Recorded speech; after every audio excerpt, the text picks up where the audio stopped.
नमस्कार दोस्तों, हमारे YouTube चैनल पर आपका बहुत स्वागत है। आज हम आपके लिए भविष्यकाल के भेदों को लेकर आए हैं।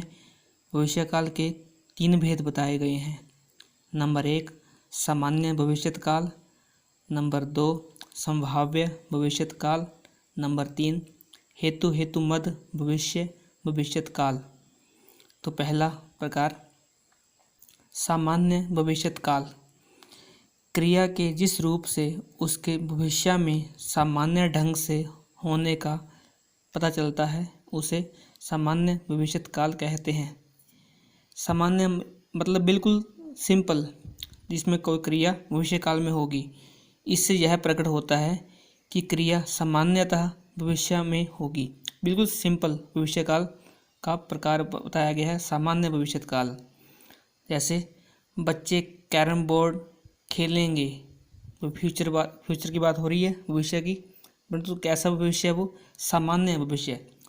सेकंड, वह घर जाएगा, यह भी सिंपल बात है, सामान्य बात है।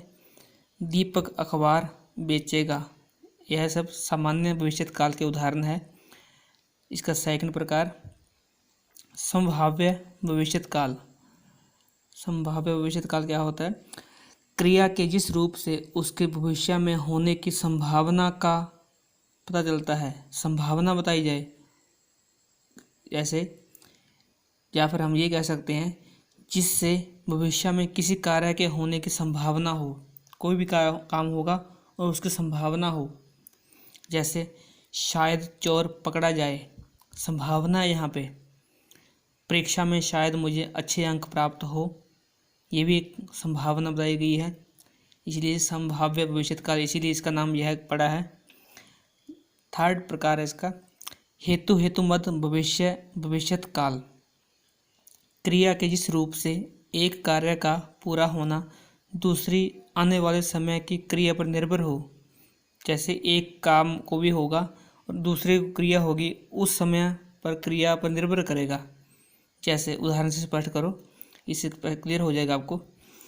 जैसे वह आएगा तो मैं जाऊं,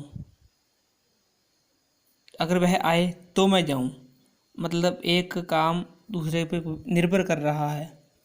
वह कमाए तो मैं खाऊं, अगर वह कमाए तो मैं खाऊं, ये भी एक क्रिया दूसरी क्रिया पर निर्भर है।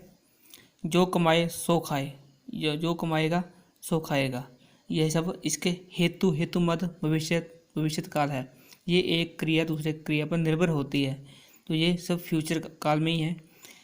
तो ठीक है दोस्तों, ये थे आपके भविष्यकाल के उदाहरण। नमस्कार।